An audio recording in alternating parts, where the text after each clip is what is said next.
Loyola Café.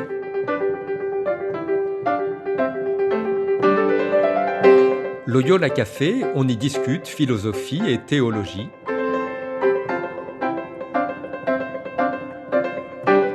C'est là que chaque semaine, Isabelle et Parnell dialoguent avec un enseignant des facultés Loyola Paris, le temps d'un café. L'émission d'aujourd'hui est animée par Isabelle de la Garandrie.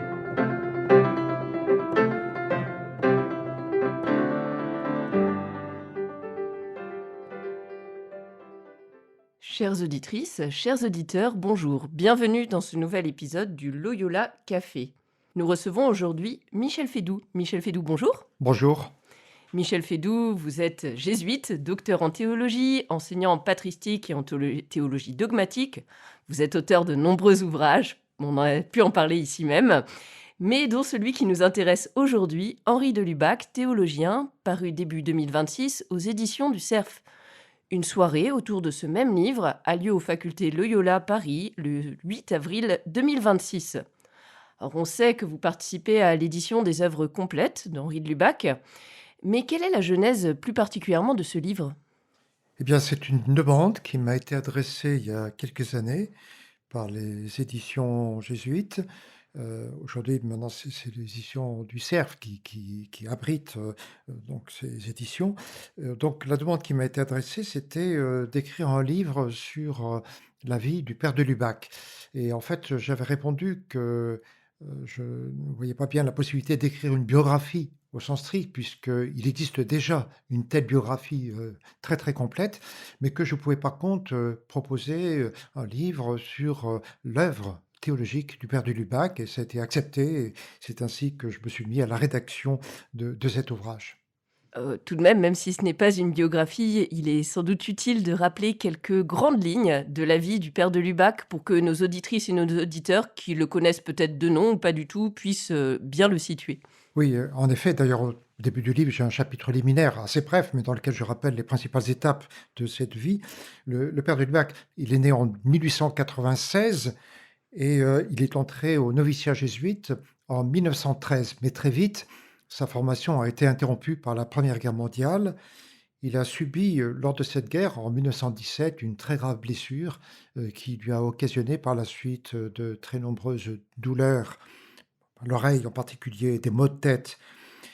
Par la suite, après la Première Guerre mondiale, eh bien, il a poursuivi sa formation philosophique, théologique. Il était notamment à Fourvière, à Lyon-Fourvière, où se trouvait le théologien jésuite à l'époque. Et là, avec d'autres, il a beaucoup lu, relu les écrits des pères de l'Église. Il a été co-directeur, le premier co-directeur de la collection Sources chrétiennes, dont le premier volume est paru en 1942. Et puis, il a publié, à partir de 1938, son premier livre, Catholicisme, et d'autres livres qui se sont succédés à un rythme très, très, très soutenu. Et l'un de ses livres, Surnaturel, a provoqué beaucoup d'hostilité, d'opposition, ce qui fait qu'avec 4 autres théologiens, il a été interdit d'enseignement en juin 1950. Et à la suite de cela, pendant les années 50, où il était interdit d'enseignement, eh bien, il a cependant continué à faire des travaux très importants, à publier un certain nombre de livres. Et il a été progressivement réhabilité, pourrait-on dire, puisqu'il il a été invité par le pape Jean XXIII à participer à la commission préparatoire du Concile Vatican II. Et il était ensuite expert lors de ce Concile Vatican II. Donc, sa réhabilitation n'a cessé de s'accroître dans les années qui ont suivi.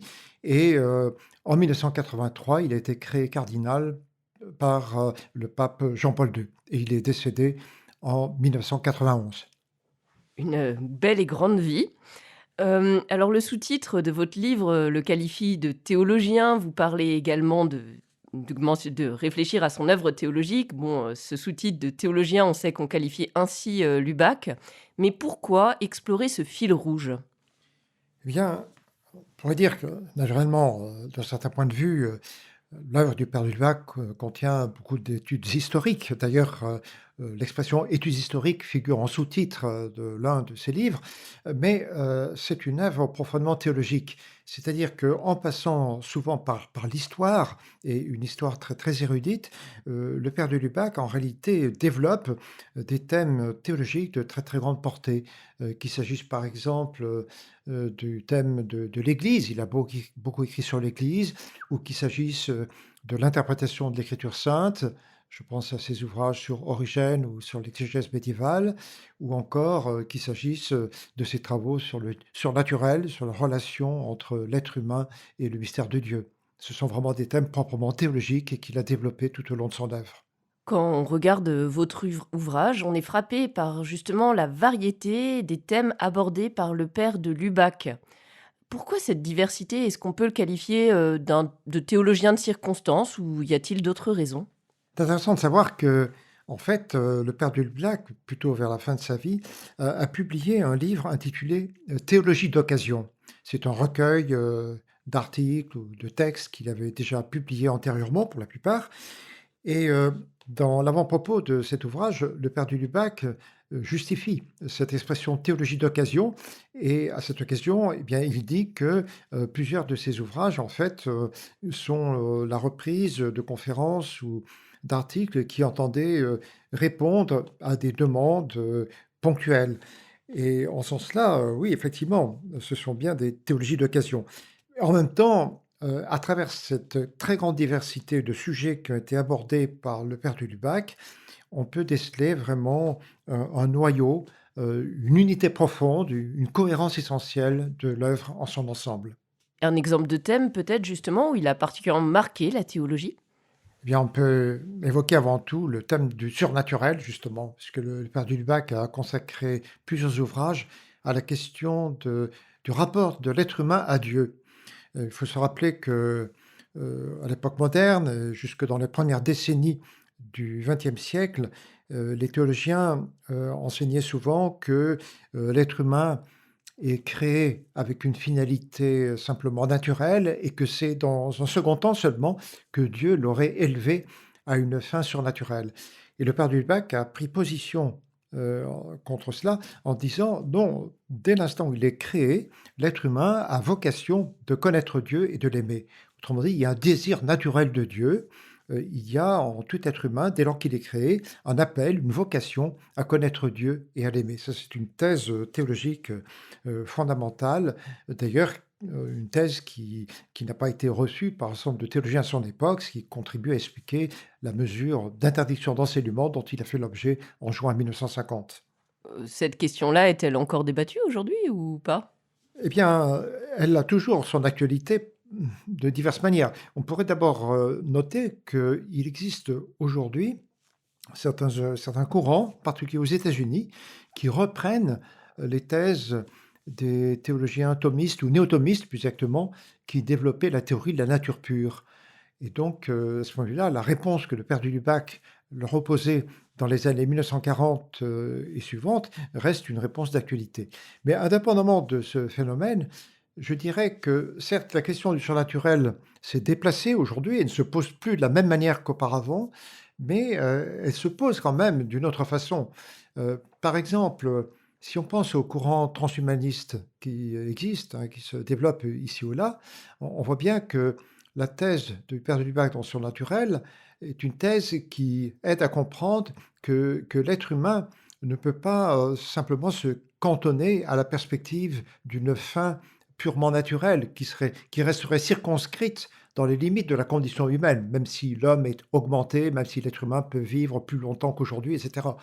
Le père de Lubac dit fondamentalement, à travers son livre surnaturel et les autres livres sur le sujet, que l'être humain ne peut trouver son véritable accomplissement, son accomplissement ultime, que dans la relation à Dieu. Et c'est cela qui me semble un apport toujours actuel de sa pensée.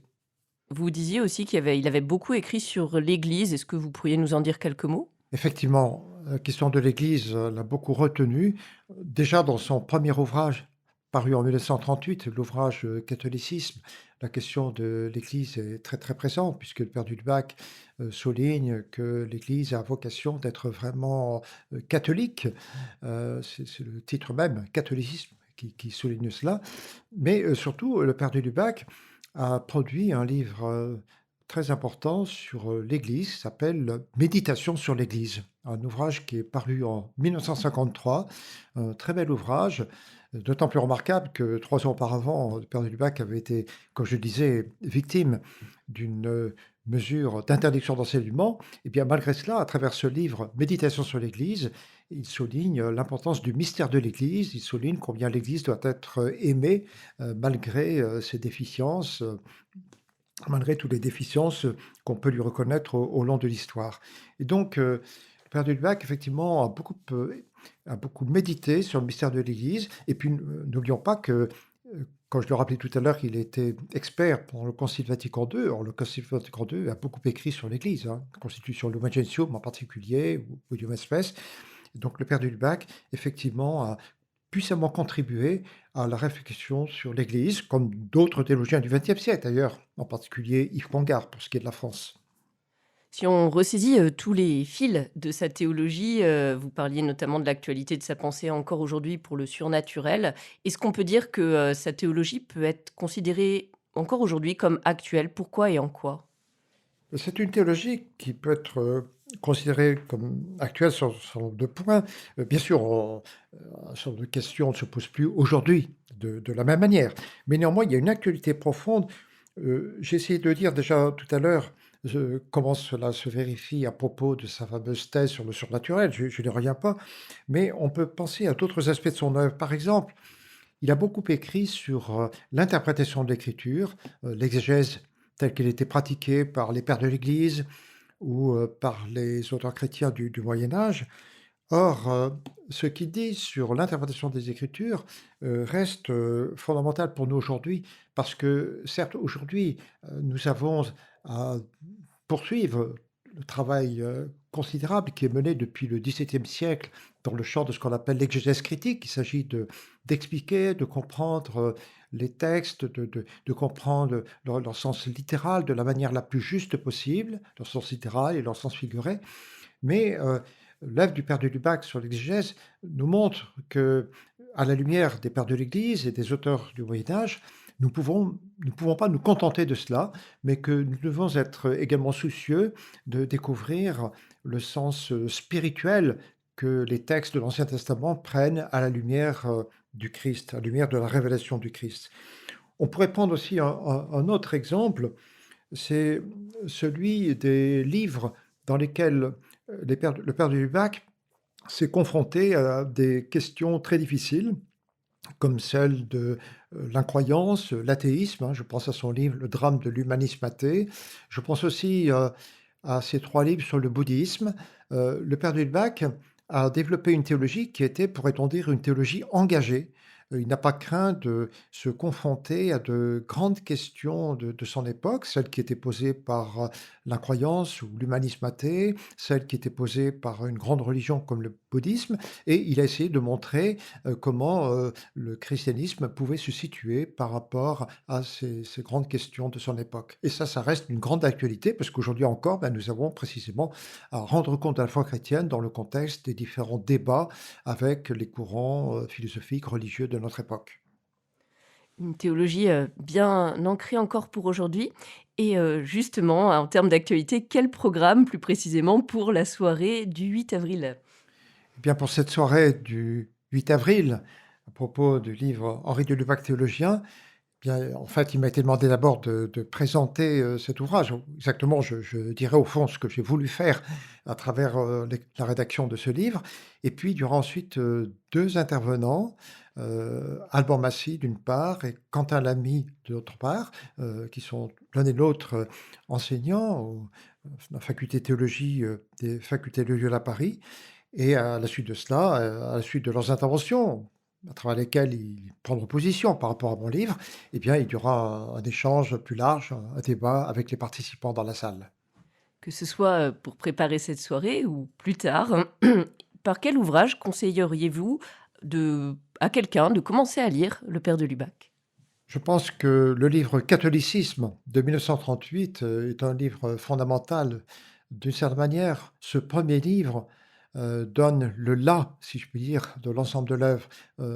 Pratiquement tous les grands thèmes que le père du Lubac développera dans la suite de son œuvre se trouvent déjà annoncés, se trouvent présents dans cet ouvrage Catholicisme. Donc je conseillerais volontiers de lire ce livre, ou encore un autre livre qui est très accessible et que je crois très, très parlant pour notre temps, c'est le livre de 1953, Méditation sur l'Église, un très beau livre qui peut être vraiment utile et qui peut nourrir la réflexion de beaucoup de chrétiens aujourd'hui.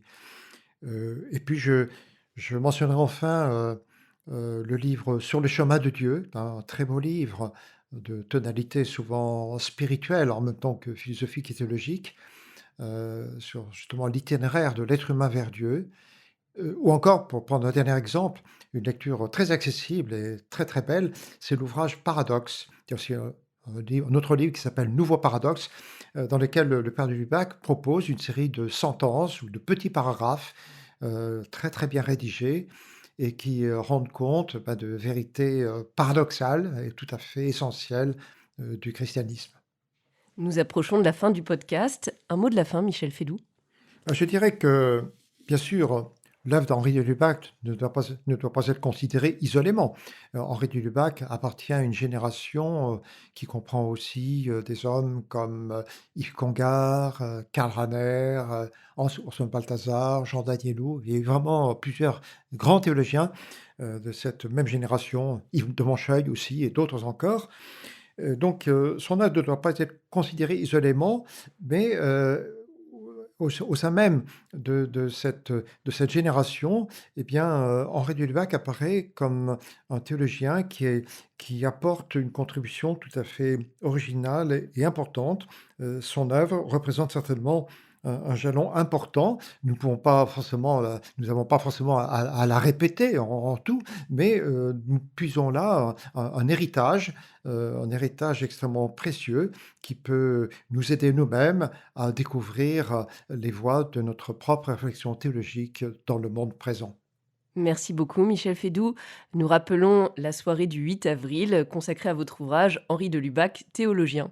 Et quant à nous, chères auditrices, chers auditeurs, à bientôt pour un nouvel épisode du Loyola Café. Au revoir.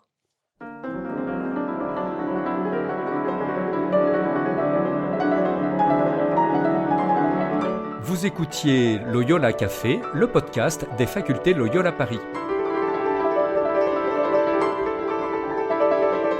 Pour ne rater aucun épisode, abonnez-vous gratuitement sur votre application préférée, Spotify, Deezer, Apple Podcast ou YouTube Podcast.